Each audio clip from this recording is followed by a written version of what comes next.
The Empire demanded submission. Humans answered with Fire Part 1. First contact, the year was 2087. Earth had changed in ways our ancestors could hardly imagine. Cities reached toward the clouds, vehicles zipped through the air, and humanity had finally stretched its arms beyond one world. There were thriving colonies on Mars now, and the icy moon of Europa held our first deep space research station. People talked about the stars not as distant lights but as future homes. It was on a Tuesday when everything changed. The message came through every communication device on Earth at once. Phones, computers, televisions, even old radios crackled, to life with the same transmission. The being on the screen wasn't human. Its skin was pale blue, with ridges where eyebrows should be, and 4 pupils that narrowed as it spoke.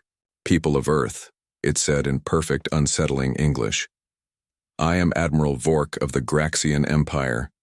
Your world has been charted for integration. You will submit to imperial authority, surrender control of all planetary resources, and provide a tribute of 10,000 humans for imperial service. You have 1 standard galactic month to comply. Resistance is—" The alien's mouth twisted in what might have been a smile. "Historically unsuccessful."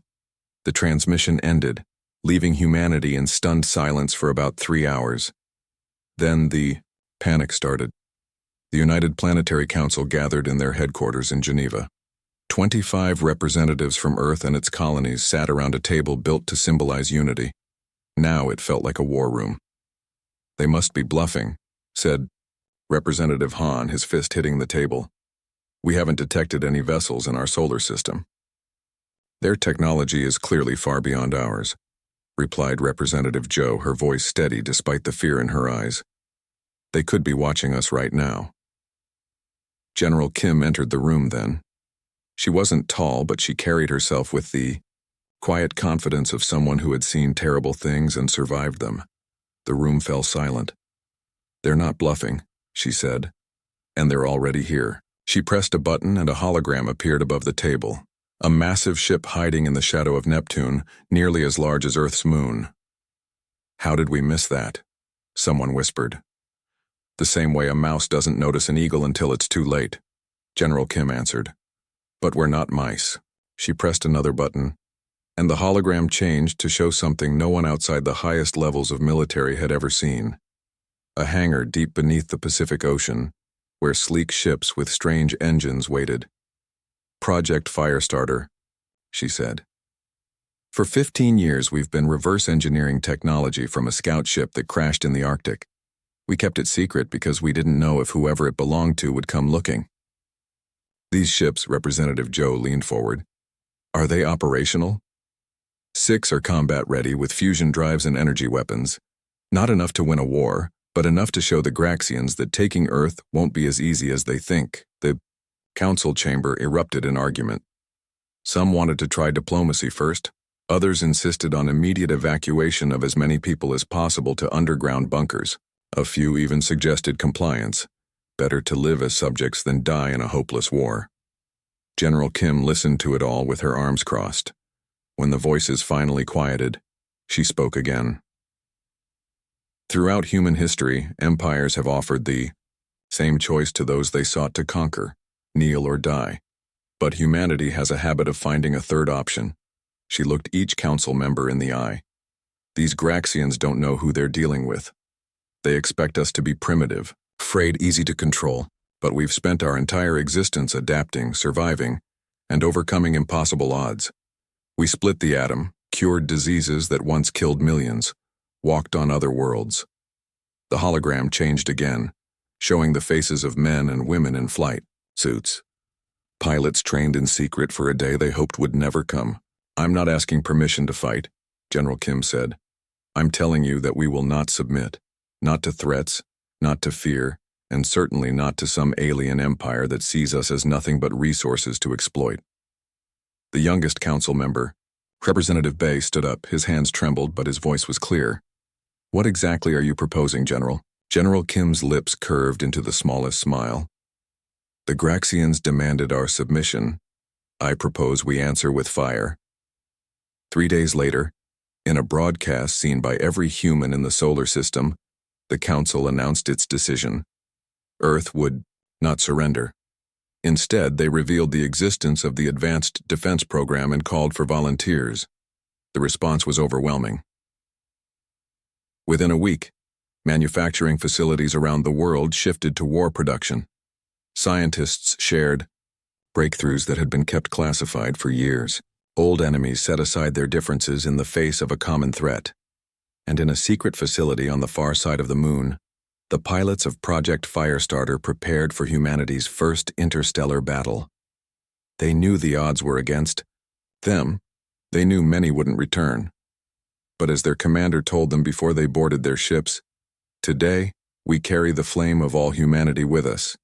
And if there's one thing humans have always known how to do, it's how to start a fire." The Graxian Empire had no idea what was coming. The Empire demanded submission. Humans answered with Fire Part 2. The spark of rebellion Commander Park stood at the viewport of the stealth shuttle, watching Titan's methane clouds swirl below. 5 other men and women waited behind him, checking their gear one final time. They were the best Earth had to offer, former Special Forces operators now serving in humanity's first line of defense against an alien empire. 2 minutes to drop, said the pilot, her voice steady despite what they were about to attempt. Nobody had ever infiltrated a Graxian installation before. Nobody had ever returned from Graxian territory at all. But the intelligence they needed couldn't be gathered any other way. "Remember," Park said, turning to face his team, "we're ghosts. We get in, we find out what Imperial service means, we grab their fleet data, and we leave. If we're spotted, the mission changes. We fight our way out and make sure this base can't be used against Earth." He didn't need to mention what would happen if they were captured. They all knew the stakes. The shuttle descended through Titan's atmosphere, its experimental cloaking technology hiding it from Graxian sensors. They landed 3 kilometers from the base, close enough to approach on foot, far enough to avoid detection. The landscape of Titan was alien in every sense: orange haze, lakes of liquid methane, and mountains of ice harder than steel. The team moved across it in their specialized suits, each step careful and measured. The Graxian base loomed ahead, its architecture all sharp angles and pulsing lights. "No outer guards," observed Sue, the team's tech specialist. "They're confident."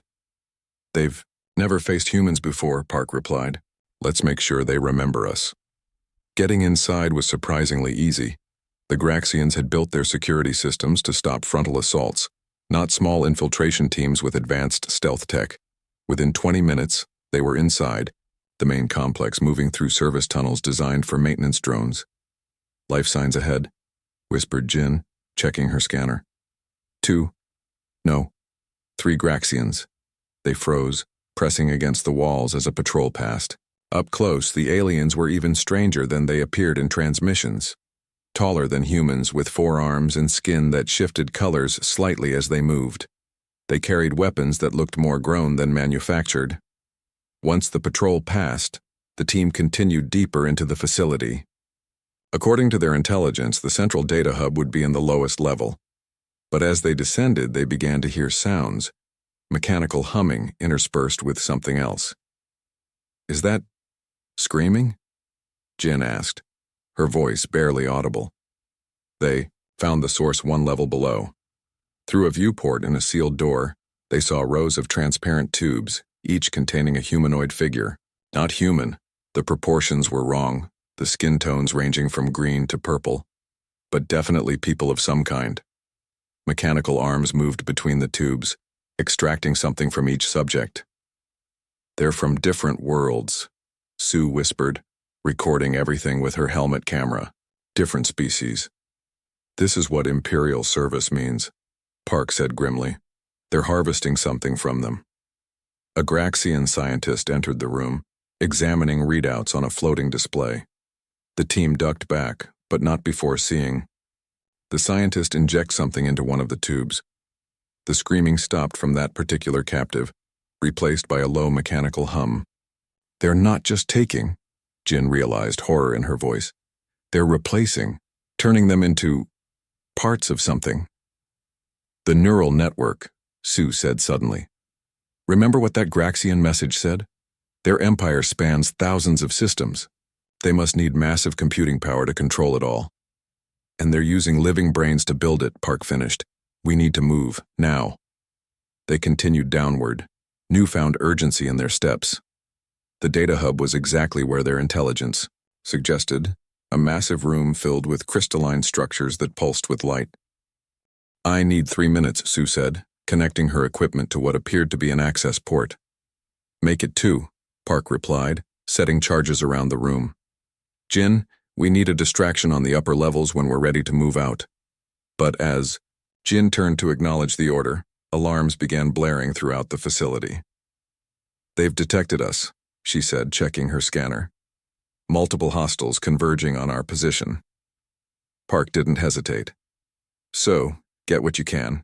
Everyone else, defensive positions. We're fighting our way out. The first wave of Graxian security forces arrived seconds later. They were faster than humans, but the team had positioned themselves well. The battle was brief and brutal. Got it! Sue shouted over the weapons fire. Fleet positions, vulnerabilities, even their command codes. Then we're leaving, Park ordered. Jin, your distraction? She grinned, holding up a small detonator. Upper-level charges are set. Ready when you are. They fought their way back up through the facility, moving faster now that stealth was no longer an option. Jin's distraction, explosives placed near the facility's power core, gave them the opening they needed to reach their extraction point. As they sprinted the final distance to their shuttle, Park activated the remaining charges they'd placed throughout the base. The team lifted off just as the first explosions began to rock the structure. From orbit, they watched as the Graxian facility burned, the flames visible even through Titan's thick atmosphere. It would be seen from Earth. A bright flash against the night sky. Sending the data now, Sue said, establishing a secure link to Earth Command. Park opened a channel to the Graxian communication system. He knew they would be listening. This is Commander Park of Earth, he said, his voice calm despite everything they had just witnessed. We've seen what you do to those who submit. We've taken what we needed from your outpost. And we've left you, a message that I hope is clear even across the stars. He paused, looking back at the burning facility one last time. Submission denied. As their shuttle accelerated away from Titan, heading home to an Earth now preparing for war, they knew they had just ignited something that could never be extinguished. Humanity's determination to remain free, whatever the cost. The Empire demanded submission. Humans answered. With Fire Part 3, the flames spread. Dr. Lee hadn't slept in 3 days. Her lab, buried deep beneath what used to be a peaceful university campus, buzzed with frantic energy as scientists and engineers worked around the clock.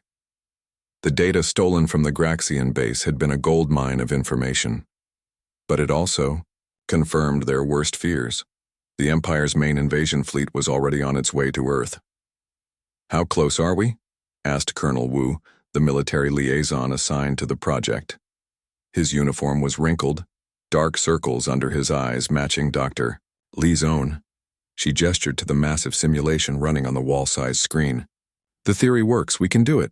But the power requirements are whatever you need, Wu interrupted. Every power plant on the planet is at your disposal. Dr. Lee nodded, turning back to her equations. What they were attempting had never been done before, not by humans, not by any species they knew of. They were going to weaponize a star. The concept had come to her while studying the Graxian ship's vulnerabilities. Their hulls contained trace elements that would resonate at specific frequencies when exposed to concentrated solar radiation. If they could harness and direct a solar flare with enough precision. The Mercury stations are ready, announced one of her team, looking up from his console. The lunar array is at 95% capacity. Dr. Lee took a deep breath. Their plan involved a network of satellites positioned dangerously close to the sun, designed to create a magnetic corridor that could guide and focus a solar flare. They called it the solar lance. The Graxians will enter the outer system in 6 hours, Wu said quietly. It's now or never. She nodded. Begin the sequence.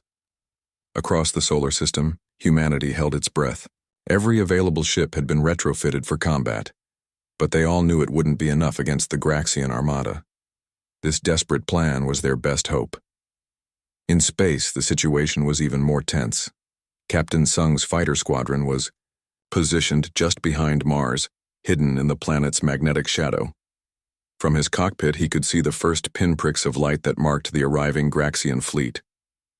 All wings maintain position, he ordered, keeping his voice steady for his pilots. Remember your training. Wait for the signal. The Graxian ships were enormous, each one larger than anything humanity had ever built to travel between worlds. They moved with unnatural precision, spreading out into an attack formation as they approached the inner solar system. Then, ADI transmission reached every human vessel and colony. Solar Lance activation in 3 minutes. All units prepare for counterstrike.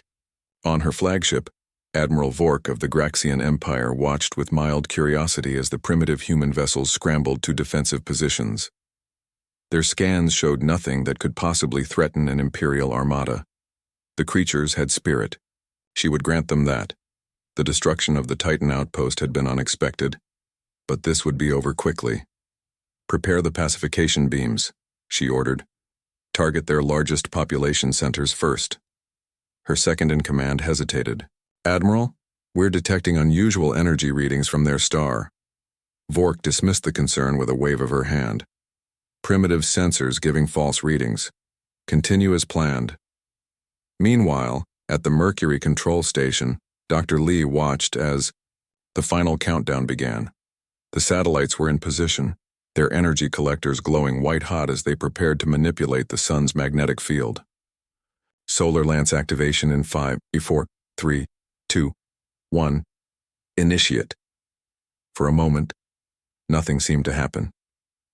Then, the surface of the sun bulged outward, a massive prominence of plasma rising from its surface like a fiery serpent. The network of satellites glowed brighter, creating an invisible tunnel of magnetic force that guided the solar flare, not out into empty space, but directly toward the approaching Graxian fleet. Admiral Vork's bridge erupted in alarms. Evasive. Maneuvers! She shouted, finally understanding the danger, but it was too late. The solar flare struck the front of the Graxian formation like the wrath of an angry god. Ships caught in its path simply vanished, their hulls resonating at the precise frequency that caused their molecular bonds to fail. Others, merely grazed by the edge of the flare, spun out of control as their systems failed. On Earth, in underground command centers and crowded shelters, people watched their displays in stunned silence as more than half the Graxian fleet disappeared. In a matter of seconds. It worked, Dr. Lee whispered, hardly believing what she was seeing. It actually worked. But the battle wasn't over. The remaining Graxian ships regrouped quickly, shifting to a defensive formation that their stolen data indicated would be resistant to another solar strike. They're adapting, Colonel Wu noted grimly. The Solar Lance needs time to recharge. Then we fight, came the reply from General Kim. All ships, engage the enemy. Show them what happens when you threaten Earth. Human vessels swarmed from their hiding places behind moons and asteroids. They were smaller, more nimble, and now they had something the Graxians had never expected. Hope. Captain Sung led his squadron straight into the heart of the remaining Graxian formation. Remember your targets, he called to his pilots. Hit.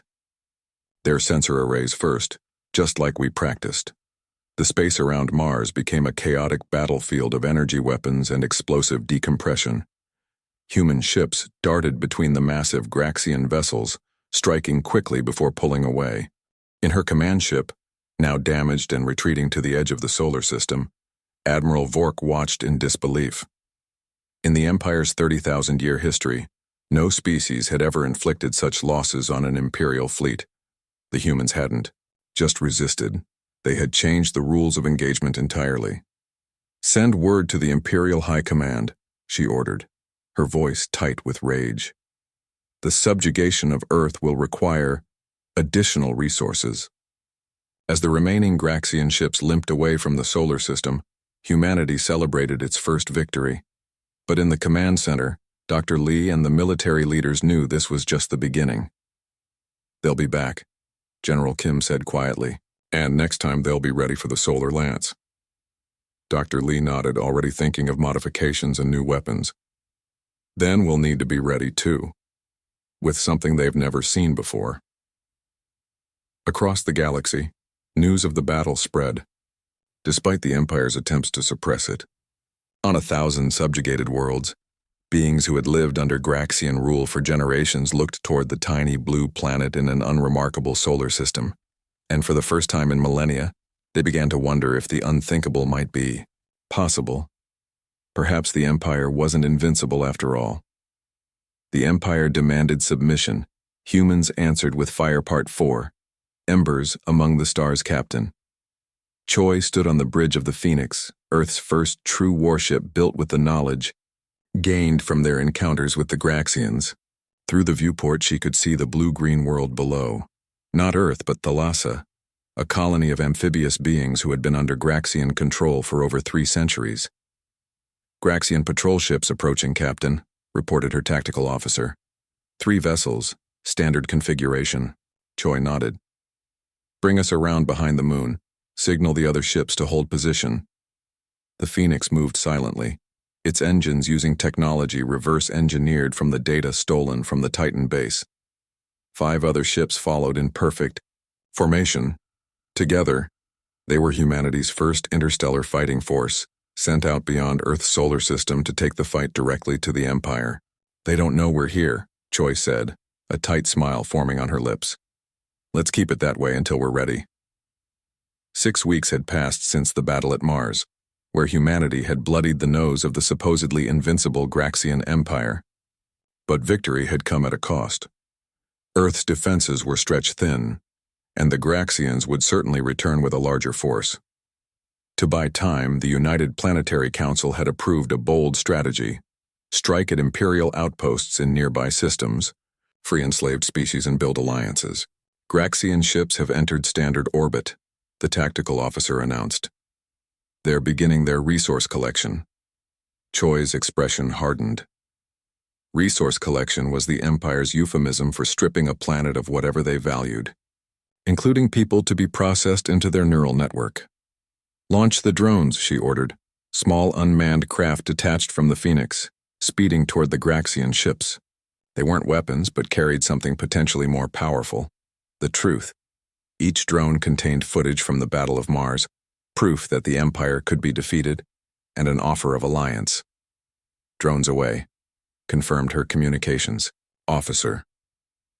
"Transmitting to all frequencies on Thalassa." While the drones did their work, Choi prepared her crew for the next phase.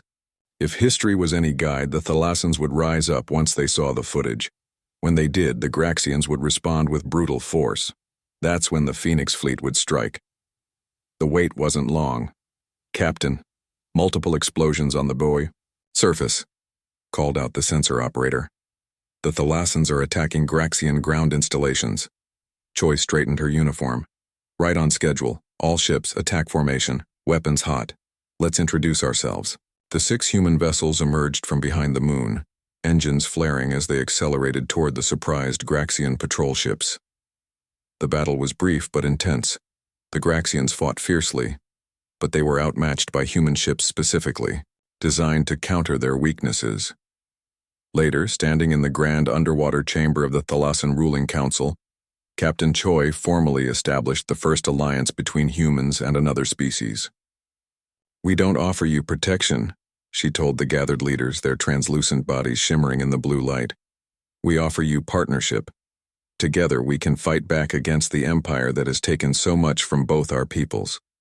The Thalassan Prime Counselor, a massive being with tentacles that rippled with bioluminescent patterns, rose to address her. "For 10 generations we have lived under the heel of the Graxians," it said, its words translated through a device developed by Earth's linguists. "We had forgotten what freedom felt like. You have reminded us. The Thalassan people will fight alongside humanity." Word of the alliance spread quickly. In the weeks that followed, the Phoenix fleet moved from system to system, freeing enslaved planets and gathering allies. Not all missions succeeded. There were losses, painful ones, but with each victory the legend grew. Across the galaxy, the spark of rebellion that had begun on Earth was becoming a flame. Meanwhile, on the Graxian homeworld, the mood in the Imperial High Command was dark. Admiral Zahn, newly appointed after all. Admiral Vork's disgrace pounded his fist on the table.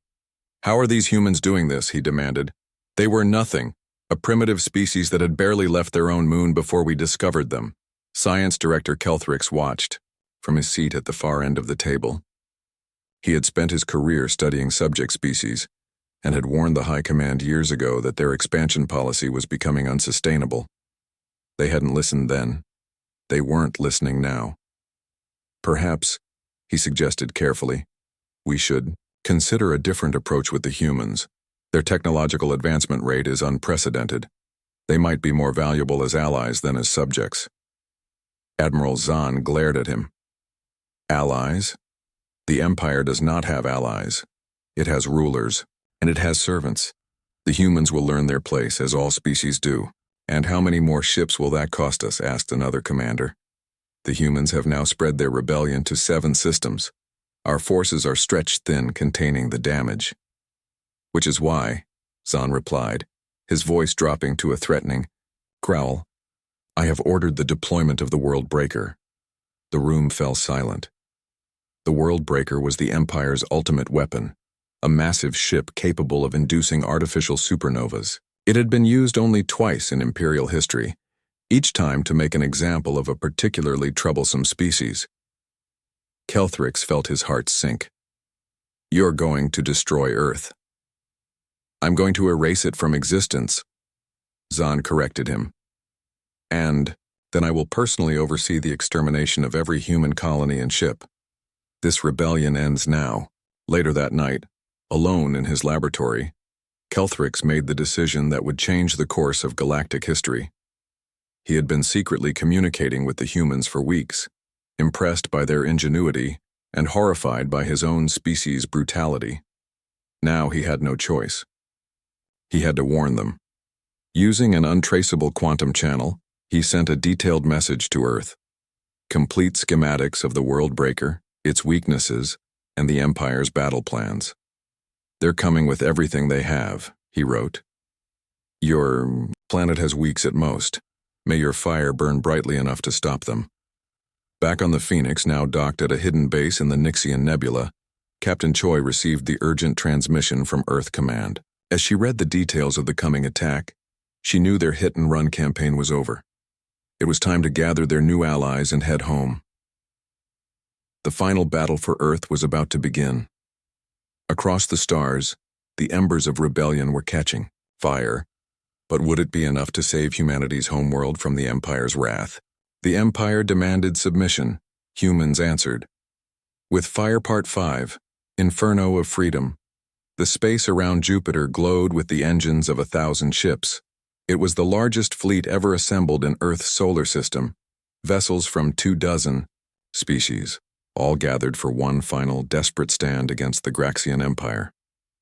General Kim stood before the holographic display in Earth's unified command center, studying the positions of their combined forces. Nearby, representatives from their allied species watched in tense silence. The massive blue bulk of a Thalassan diplomat bobbed in its water tank.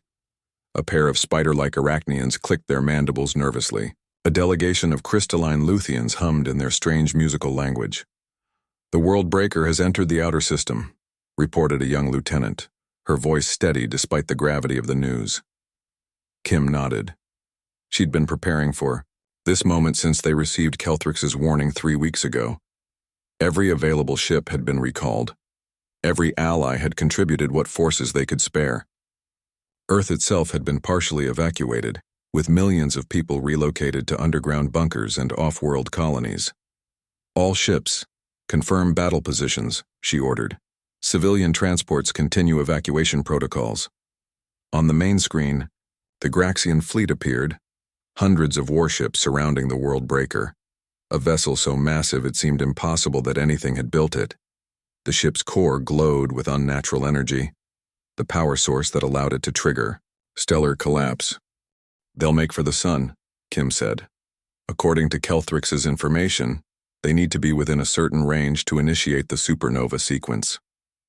"Then we stop them before they get there," said Captain Choi, whose Phoenix fleet had returned just days earlier with a coalition of allies.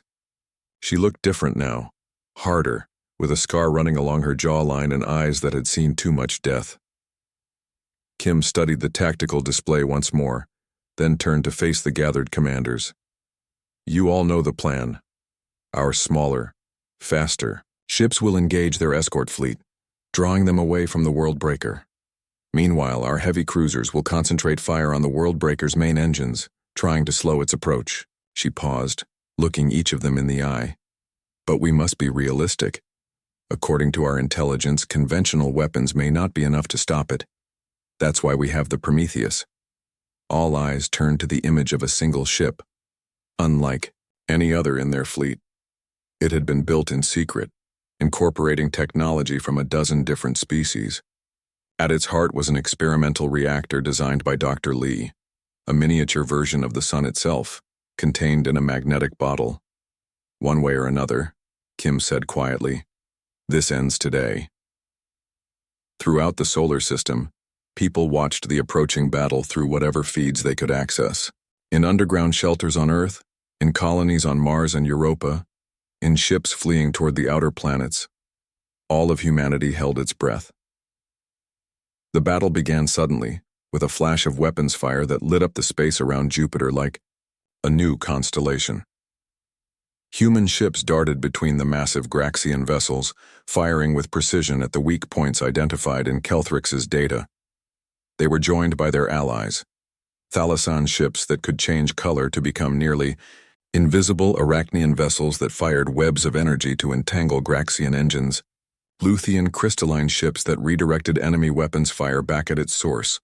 On the bridge of the Phoenix, Captain Choi barked orders as her ship spiraled through the chaos. "Target those sensor arrays," she commanded. "Engines to full. Get us behind that cruiser." Her crew responded with practiced efficiency, the ship dancing through space with a grace that would have seemed impossible months earlier. All around them, the battle raged. Beautiful and terrible, a dance of light and destruction against the backdrop of Jupiter's swirling clouds. For a time it seemed they might succeed. The Allied fleet had managed to separate many of the Graxian escort ships from the World Breaker, engaging them in running battles throughout the Jovian system. The massive planet killer itself had sustained damage to its outer hull. Its progress toward the inner system slowed. But then the tide began to turn. Graxian reinforcements emerged from faster-than-light travel, fresh ships joining the battle. Allied vessels began to fall, overcome by superior numbers. In the command center, General Kim watched grimly as the situation deteriorated. "The World Breaker has restored partial engine function," reported her tactical officer. "It's continuing toward the sun, estimated arrival in 43 minutes. Kim closed her eyes briefly. They had thrown everything they had at the massive ship, and it wasn't enough. The time had come for their final option. "Send the signal to the Prometheus," she ordered. "Execute Operation Firewall." Across the battlefield, a single ship broke away from the fighting. The Prometheus, Earth's last hope, accelerated on an intercept course with the World Breaker. On its bridge stood General Kim herself. She had transferred her command to the vessel 10 minutes earlier, leaving Earth's defense in capable hands. "All personnel to escape pods," she announced over the ship-wide comm. "This is not a drill. All personnel to escape pods immediately." Her bridge crew exchanged glances but remained at their stations. "With respect, General," said her first officer, "we're staying." Kim looked at each of their faces, people she had trained with, fought beside, trusted with the fate of their world. She didn't waste time arguing. "Then let's make this count." The Prometheus accelerated to maximum speed, aiming directly for the World Breaker's main reactor, the one vulnerable point Kelthrix had identified. If they could breach the containment field around the Graxian power source, The resulting explosion would disable the planet killer. "They've spotted us," reported the tactical officer. "Weapons locking on." "Evasive maneuvers," Kim ordered. "All power to forward shields." The Prometheus shuddered as Graxian weapons fire struck its hull. Systems failed across the ship, but still. It drove forward, closing the distance to its target. "Communications," Kim said, her voice calm despite everything. "Open a channel to the Graxian command." The main view screen flickered, revealing the face of Admiral Zahn. His alien features registered surprise at seeing a human. "I am General Kim of Earth," she said. "In a moment my ship will strike your reactor core. You have 30 seconds to order your fleet to stand down and retreat from our system." Zahn's expression shifted to contempt. "You would sacrifice yourself? For what?" "Even if you succeed, the Empire will simply send another fleet," Kim smiled thinly. "Perhaps. But they'll do so knowing that Earth isn't a simple conquest. They'll do so fearing what we might do next. And that fear will spread, Admiral, to every world you've subjugated, every species you've enslaved." She leaned forward. "The Empire demanded our submission. This is our final answer." She cut the transmission and turned to her crew. 10 seconds to impact. "It's been an honor." The Prometheus struck the World Breaker's main reactor at nearly relativistic speed. The resulting explosion created a subspace ripple that expanded outward like a shockwave, washing over both fleets. Across the solar system, instruments went dark as the energy wave passed. Graxian ships, more sensitive to the subspace disruption, lost all power. When communications were restored hours later, the survivors found the World Breaker drifting, its mighty engines cold, its planet-killing weapon disabled. The remaining Graxian fleet, cut off from their command structure and suddenly vulnerable, faced a difficult choice. 3 days later, in the Grand Chamber of the United Planetary Council, now expanded to include representatives of a dozen alien species, the Graxian Imperial delegates signed the Treaty of Sol. Its terms included recognition of human sovereignty, independence for all subjugated species, and the establishment of a new galactic council where all species would have equal representation. As she watched the signing, Captain Choi thought of General Kim and the crew of the Prometheus. Their sacrifice had saved not just Earth, but countless worlds across the galaxy. Outside the council chamber, crowds gathered in cities around the world to celebrate.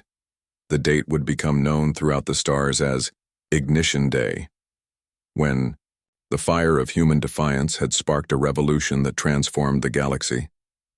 In a distant system, Science Director Kelthrix stood on the bridge of a small ship, watching as former subject species dismantled the last Imperial outpost in the E sector. A human diplomat approached him. "The new council has approved your asylum request," she said. "Earth would be honored to have you as our guest." Kelthrix turned to her, his alien features arranging themselves in what he hoped was a recognizable expression of gratitude. "I merely provided information," he said. "You provided something much more valuable." "What's that?" asked the diplomat. Kelthrix gestured toward the viewport, where ships of a dozen different species worked together. "Hope," he said simply. "You taught the galaxy how to hope again."